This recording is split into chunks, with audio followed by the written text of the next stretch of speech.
नमस्कार, मैं राकेश परमार। मित्रों, आज बात देश में जन आंदोलनों के प्रवृत्ति का हिंसक हो जाने पर। मित्रों, हमारे संविधान के अनुच्छेद में या हमारे संविधान में ये प्रावधान है कि हम अपनी मांगों को रखने के लिए सरकार के सामने विरोध प्रदर्शन कर सकते हैं। हमें इसका हक प्रदान किया गया है। संविधान में दिए इस हक पर कोई ऐतराज नहीं कर रहा है, ना ही कोई कहा है कि भाई आप इस पर इसको ना माने। लेकिन मित्रों, एक बात समझ में नहीं आ रही है कि हम अपने जन आंदोलनों को हिंसा में क्यों तब्दील कर देते हैं। मसलन हम आंदोलन को जब भी कोई प्रारूप देखते हैं, जहां भी होता है देश में, अपने कोई किसी राज्य में होता है, वहां पर मैं देखता हूं कि वहां पर ना हिंसा हो जाता है। ऐसा लगता है जैसे दो देश की सेनाएं आमने सामने खड़ी हों। पता नहीं चलता कि हम अपने देश में अपने सरकार से मांग कर रहे हैं या विरोधी देश के सामने लड़ाई के लिए जा रहे हैं। दूसरा और महत्वपूर्ण बात यह है कि हम ये देखते हैं कि जन आंदोलनों में अब आंदोलन मुद्दा नहीं रह जाता है। पब्लिक को तो समझ में नहीं आती कि मांग किस बात की थी, क्या था मांग जिस पर आंदोलन हो रहा है। ये एक बड़ा गंभीर विषय है।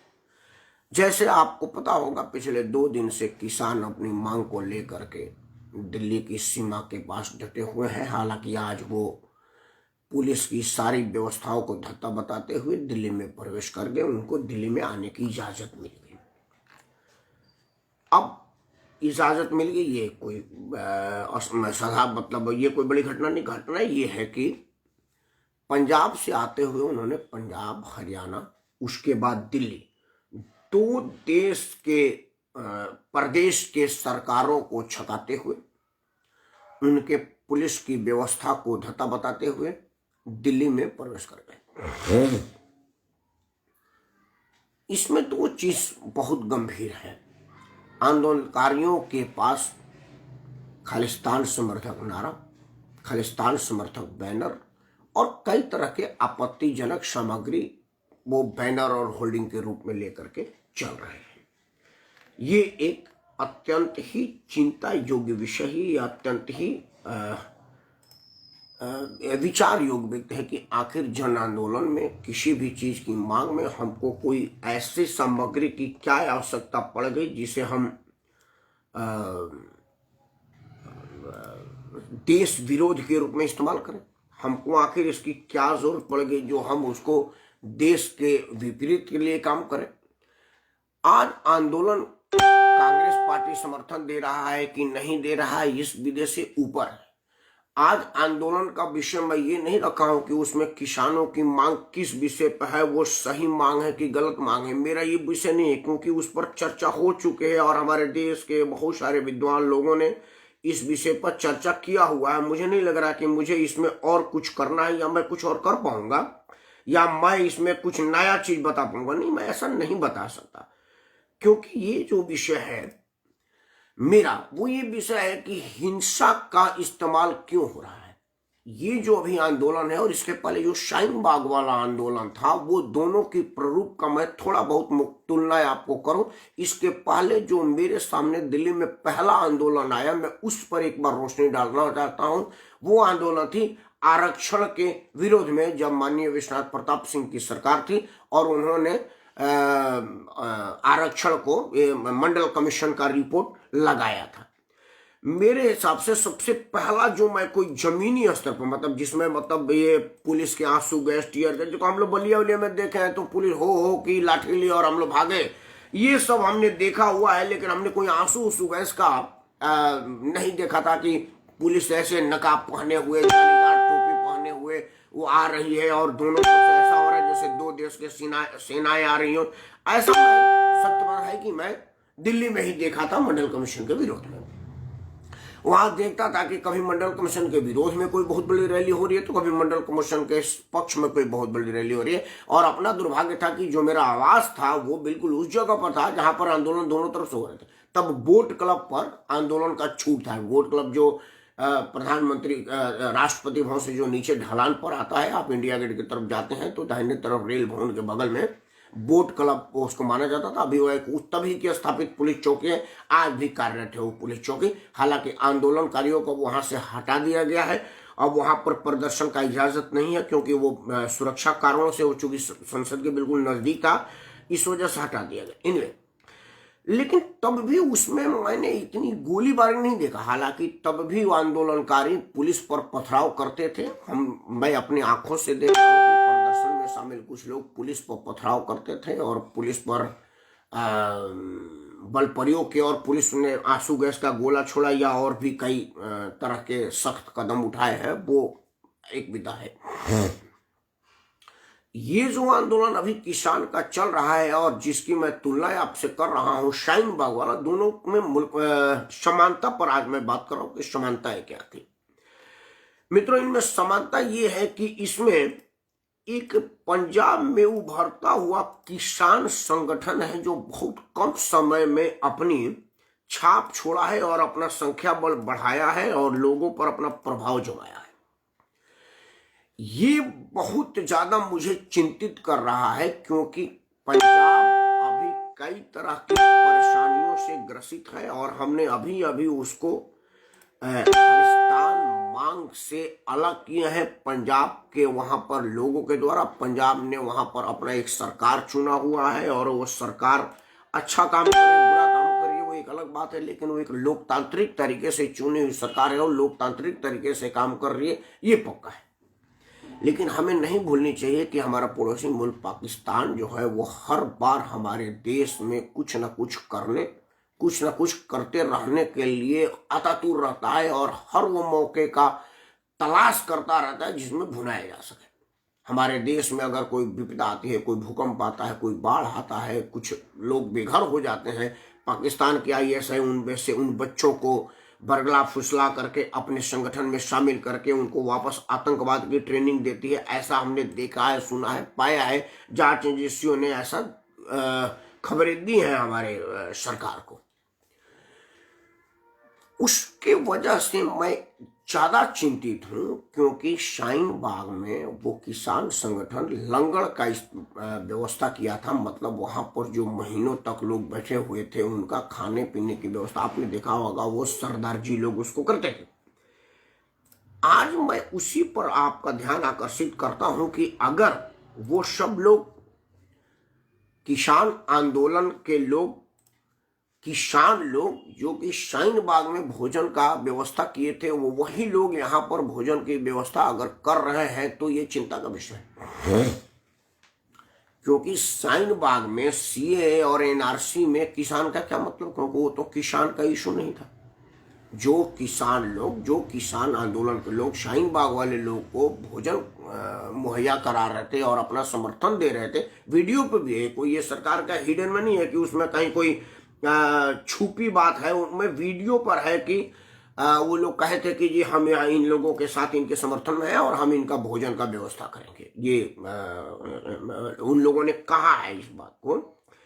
मेरा प्रश्न यही है कि अगर CAA और NRC के मुद्दे पर किसान अगर वहां पर अपना समर्थन दे रहा है और उसके बदले में वो सारे लोग किसान आंदोलन को समर्थन दे रहे हैं, ये बहुत दूर तक हमको सोचने पर मजबूर कर रहा है। क्योंकि हम इस बात को मानने पर मजबूर हो गए हैं, ये सोच करीब करीब पक्का हो गया है कि हमारे देश में अगर कोई आंदोलन होता है उसको राजनीतिक लोग अपने फायदे के लिए कुछ ना कुछ उसमें गलत करने के लिए या उसको राष्ट्र विरोधी गतिविधियों के लोगों को शामिल होने का मौका दे देते हैं, जाने या अनजाने।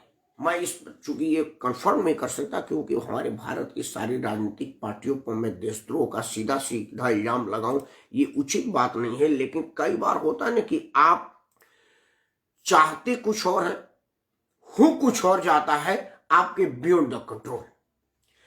ये बात मैं इसलिए कहने पर मजबूर हो रहा हूं कि हमने ये देखा है, ये हम देख रहे हैं कि जो आंदोलनकारी अभी आंदोलन में भाग ले रहे हैं उनमें ज्यादातर जो लोग हैं वो पंजाब के हैं। मतलब यहाँ पर कांग्रेस की सरकार है और वहां पर कांग्रेस के लोग खुलेआम इस बात का समर्थन कर रहे हैं कि जी भाई हम इस आंदोलन के साथ हैं, क्योंकि ये आंदोलन किसानों के विरुद्ध में है और ये काला कानून है। क्योंकि वो सारे किसान कानून की बारीकियों को नहीं समझ रहे, वो कह रहे ये काला कानून हटाओ, काला कानून हटाओ, काला कानून हटाओ।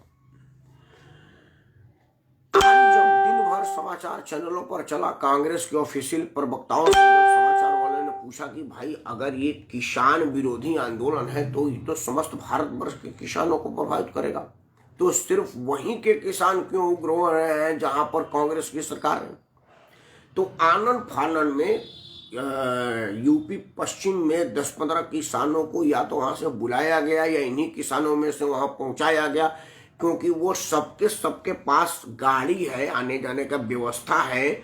मतलब वो सब लोग अपनी व्यवस्था से लैस हैं और वो गाड़ी से 1 घंटे में जा सकते हैं। आजकल वो फेरी वो बना हुआ है जिसके माध्यम से बहुत जल्दी पहुंचा जा सकता है। और वहां पर भी 10-15 बहुत मुट्ठी भर लोग दिल्ली और यूपी बॉर्डर पर भी कुछ सड़क पर बैठे हैं। हालांकि उन्होंने कोई बहुत बड़ा सड़क जाम किया हो ऐसा नहीं हो पाया है, लेकिन बताने के लिए कि देखो यूपी के किसान भी इसमें शामिल है, कुछ हुआ है।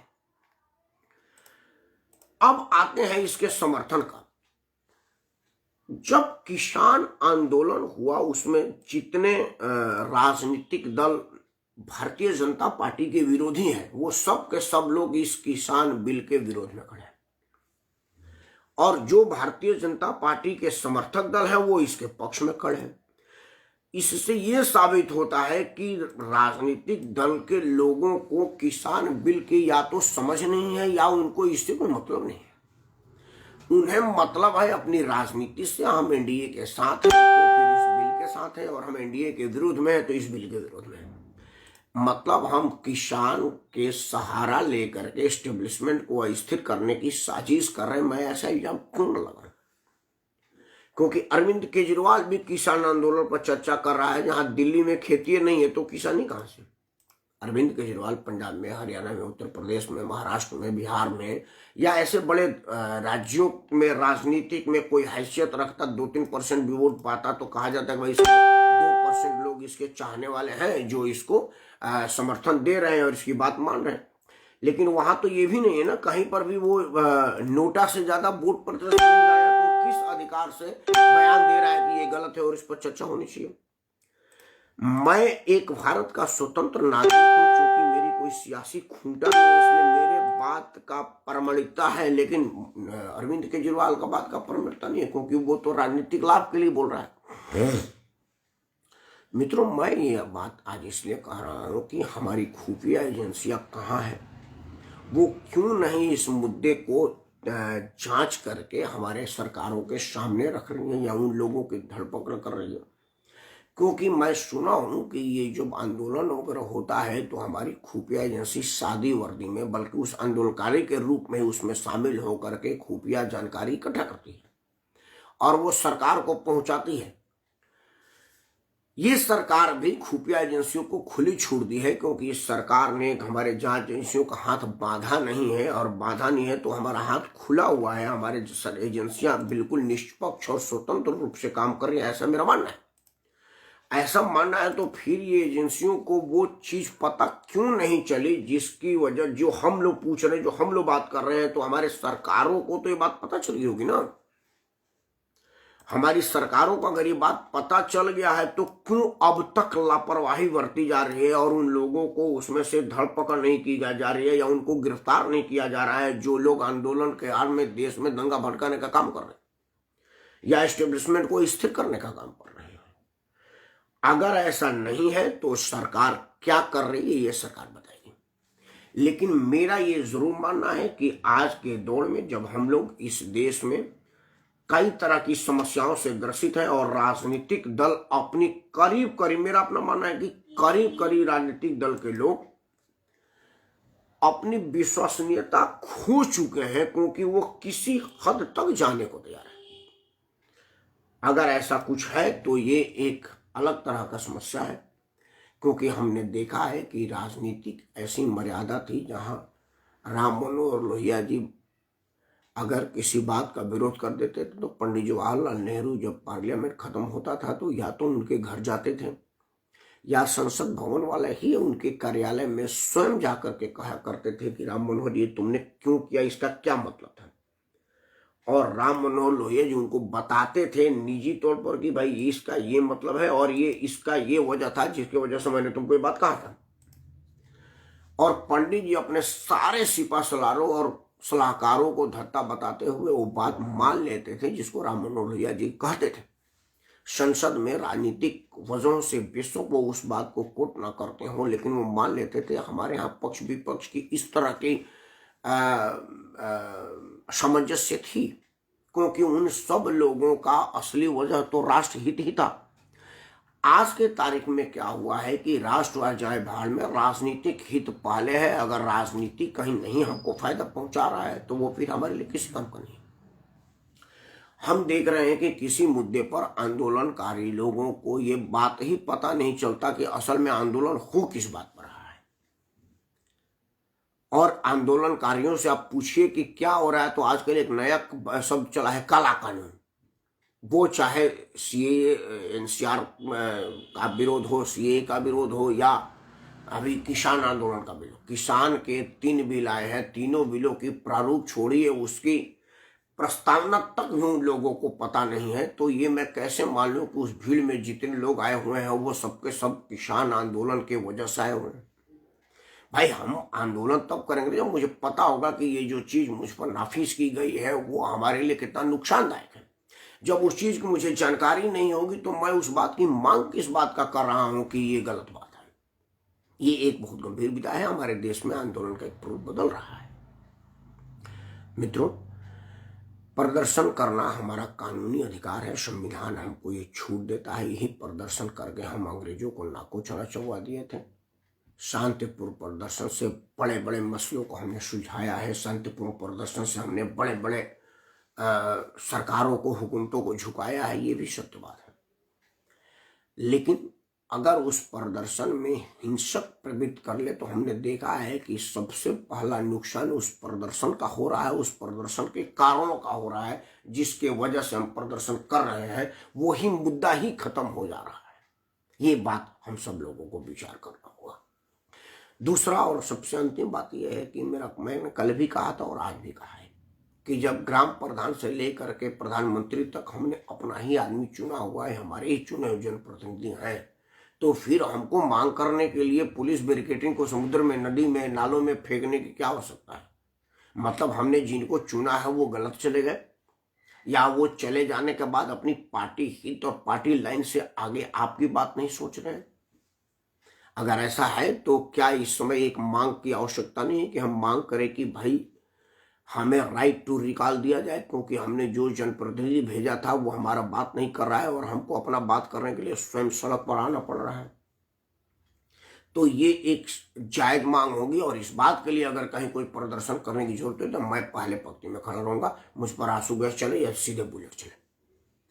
क्योंकि मेरा मानना है कि हर चरण पर सरकार का विकेंद्रीकरण है। देश में ग्राम प्रधान है, पंचायत सदस्य है, पंचायत अध्यक्ष है, विधानसभा है, लोकसभा है, प्रधानमंत्री है। ये सब जनप्रतिनिधि हैं जिनको जनता चुन के भेजती है। इसमें से कोई नॉमिनेटेड नहीं होता। तो अगर आपके गांव का प्रधान आपके हित की बात नहीं कर रहा है तो ये बात तो बड़ा सोचने वाली होगी कि भाई आपने प्रधान चुना है और आपका बात नहीं कर रहा। उसी तरह से आपने प्रधानमंत्री चुना हुआ है और वो आपकी बात नहीं कर रहा है तो फिर आपको आंदोलन में आना पड़ेगा। और फिर आंदोलन आप मुद्दे को ना करें, आप राइट टू रिकॉल की बात करें कि भाई जिसको हमने चुना है उसको भगा दिया जाए, क्योंकि वो हमारा मतलब का काम नहीं कर रहे। तुलसी रविदास जी हैं, वो दुनिया के कई देशों के संविधान पढ़े हुए विद्वान व्यक्ति हैं और इनसे से आदमी ने अगर मुझको सलाह दिया है तो मैं समझता हूँ कि मेरे लिए तो लाभप्रद है। आपके लिए भी पढ़ रहा हूँ। आपने लिखा है कि मोदी जी उस रफ्तार से जैसे कि अमेरिका आज से 20 वर्ष पहले और आज जिसका उत्पादन 19% रह गया है, अब रहा किसी उत्पादन में अमेरिका पीछे, उसी की तरफ मोदी जी चल रहे हैं। रविदास जी, आपकी बात किस आधार पर चल रहा है, आपका कौन से आधार पर बात कर रही है मैं नहीं जानता, लेकिन अगर आपका बात ये कहना है कि लोग किसान की उत्पादकता का भाव कम हो रहा है और औद्योगिक के तरफ जा रहे हैं, अगर आपका मंशा यही है जैसा मैं समझ पा रहा हूँ, तो ये नरेंद्र मोदी के आने के पहले से ही है। 1952 में जब हमारा देश सरकार बना तो हमारा जो मुद्रास्फीति की दर निर्धारित जो चीज़ थी वो पहले थी प्रोडक्ट के आधार पर, अब वो प्रोडक्ट पे ख़त्म हो गई। आप गांव के आदमी जैसे लग रहे हैं, मुझे लग रहा है कि आपने गांव देखा होगा। अब मुझे पता नहीं कि आपने फिल्मों में गांव देखा या आप गांव के रहने वाले हैं। मैं गांव का आदमी रहा हूं, हालांकि मेरा महानगर में जन्म रहा है। मैं कोलकाता जैसे बड़े महानगरों में मेरी शुरुआती शिक्षा हुई है और अब दिल्ली में रहता हूं, लेकिन फिर भी हमारे माता पिता गाँव से हमको संपर्क बनाए रखने के लिए हमेशा ले जाते रहे हैं। हम देखे हैं कि हमारे यहाँ गेहूँ बहुत ज़्यादा होती थी और चावल नहीं होता। मेरे अपने गांव में जो हमारा एरिया है बलिया का, तो हम क्या होता था कि वो हमारा दक्षिणाहा चावल बोलते हैं। दक्षिणा मतलब आरा जिला वाला। मेरा गांव बलिया है जो छपरा और आरा जिला के बॉर्डर पे है। आरा जिला, बक्सर जिला तो धान का बिल्कुल कहा जाता है कि वो सीता जी का खोंचा है, तो धान वहाँ बहुत बक्सर और आरा में होता है। तो वहाँ से वो घोड़ी पर चावल लेके आते थे और हमारे यहाँ से गेहूँ लेकर के जाते थे। क्या रेट क्या था ये मुझे ध्यान नहीं है कि वो जितना चावल देते तो गेहूँ ले जाते थे या ज़्यादा कम नहीं, बट ये एक तरीका था। तो उससे अर्थव्यवस्था बैलेंस रहती थी क्योंकि हमने गेहूँ दी और चावल ली। जब बड़े बड़े उद्योगपतियों ने हमारे उत्पाद के जगह पैसे से लेन देन का प्रचलन शुरू किया, तब से अनाजों और किसानों के मूल्यों का उन्मूलन होना चालू हो गया। उसी हिसाब से जो किसान का प्रोडक्ट का रेट जिस रेशियो से बढ़ना चाहिए उस रेशियो से नहीं बढ़ा। आपका तनख्वाह, मुझे आपकी उम्र का पता है, लेकिन आपके जो पिताजी दादाजी की तनख्वाह की रेशियो करें ना 1950-60 के बीच की, उससे लेकर के और आपके तनख्वाह में ना कई गुना की बढ़ोतरी हुई है। लेकिन आपके पिताजी और दादाजी के ज़माने में जो किसान के उत्पाद का रेट था उसमें और आपके ज़माने के उत्पाद के रेट में उस अनुपात से नहीं बढ़ा है जिस अनुपात से सैलरी बढ़ी हुई है। क्योंकि हमने जो परचेजिंग का तरीका माना वो मुद्रा आधारित कर दिया है, किसान के उत्पाद आधारित पर नहीं रहा। तो रुपया किसान तो उगाता नहीं है, रुपया तो सरकार छापती है। किसान उत्पाद करता है अनाज, तो अनाज को उसको रुपया से खरीदने की जिस दिन वैधता आ गई तो उसके अनाज को औने पौने दामों में बेचने की मजबूरी शुरू हो गई। और ये नरेंद्र मोदी 2014 में आए हैं और ये 2014 में परंपरा नहीं चालू हुआ। तो आपका जो ये प्रश्न है वो बैस प्रश्न है, मतलब आप उस बात से लग रहे हैं जैसे कि आप घोर नरेंद्र मोदी विरोधी लग रहे हैं। क्योंकि अगर आपका ये प्रश्न है तो ये प्रश्न आज का नहीं, 1952 से ये हो रहा है। आप कहिए कि हमारी सरकारों ने ये कहा है तो मैं समझूंगा कि आप एक स्वतंत्र नागरिक के हैसियत से बात बोल रहे हैं, लेकिन जो आप बात बोल रहे हैं वो स्वतंत्र नागरिक के हिसाब से बात नहीं बोल रहे हैं। आप बात बोल रहे हैं बहैसियत नरेंद्र मोदी विरोधी।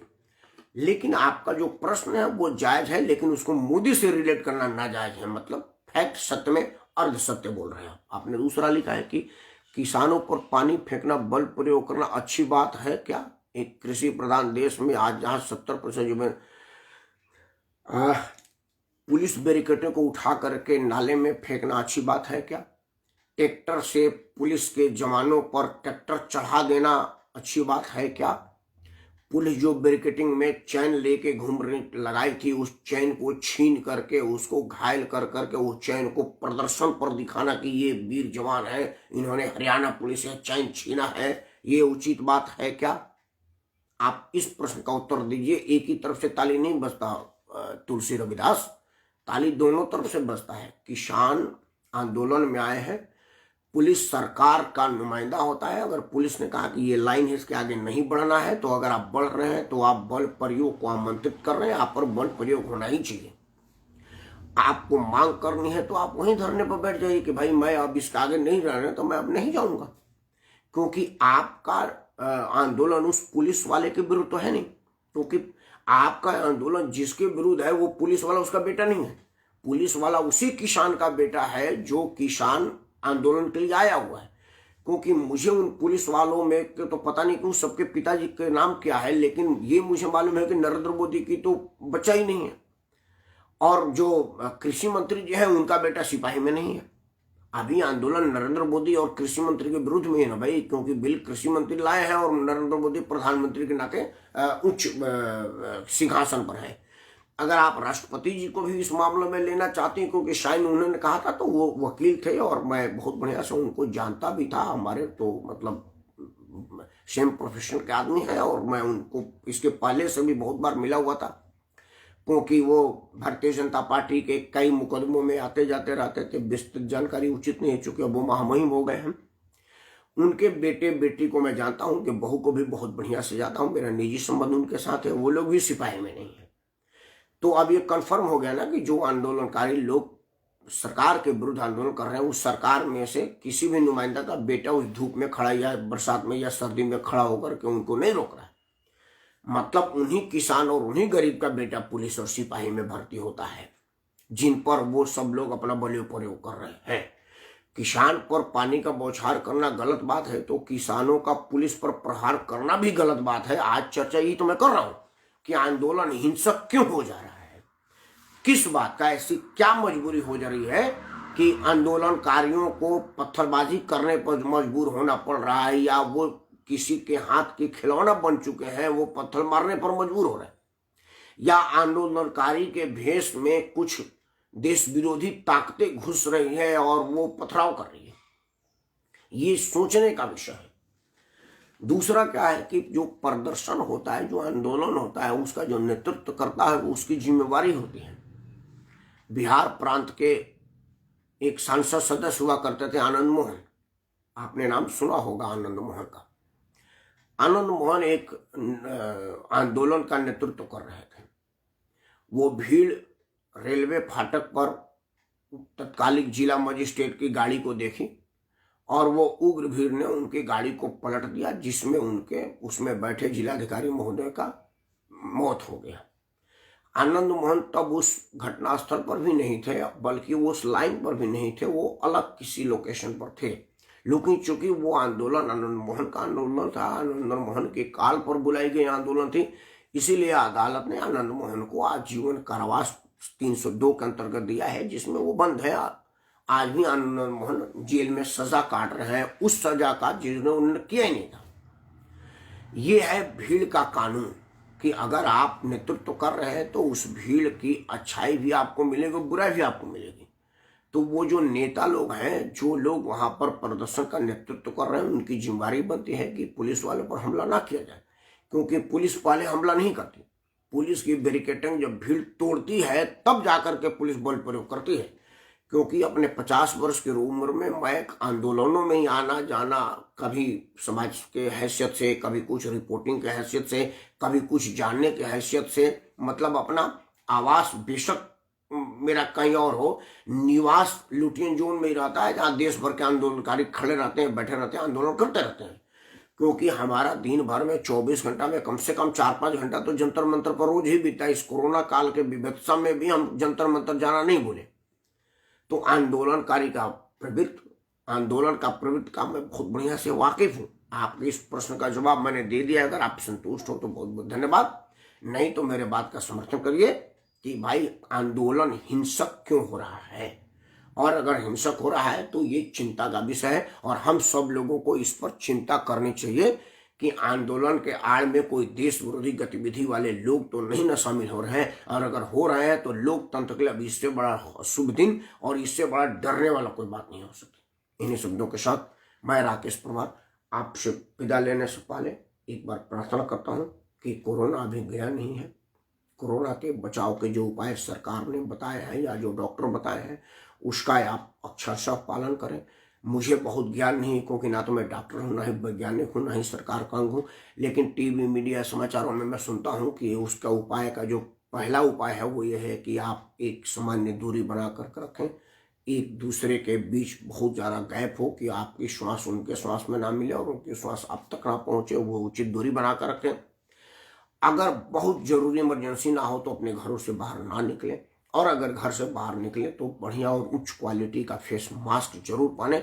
और मास्क यहाँ नहीं पहने, ये नाक तक भी, नाक और मुंह दोनों ढक करके मास्क पहने। मास्क पहनने का बेहतर तरीका मैं आपको बताता हूं। ये मास्क है, मैं आजकल देख रहा हूं कि मास्क 3 तरह से लोग पहने। एक तो ये मास्क पहना जा रहा है, ये तरीका नहीं है। फिर एक लोग मास्क ऐसे पहनते हैं, ये भी मास्क पहनने का तरीका नहीं है। दूसरा लोग मास्क ऐसे पहनते हैं, ये भी नहीं है। मास्क पहनने का बढ़िया तरीका है ये, और इसका जो यहाँ पर लोहे जैसा कुछ होता है उसको ऐसे दबा दे, ये है मास्क पहनने का तरीका। और मास्क निकालने का तरीका ये है, ऐसे मास्क को निकालिए और इसको हटा करके अलग रख दीजिए। तो आप मास्क पहनिए और उच्च क्वालिटी का मास्क पहनिए, तभी कोरोना से बचाव है। तब तक जब तक कि इसका कोई उचित दवा या टीका नहीं निकल जाता। इन्हीं शब्दों के साथ मैं राकेश परमार आप सबको सारे करता हूँ।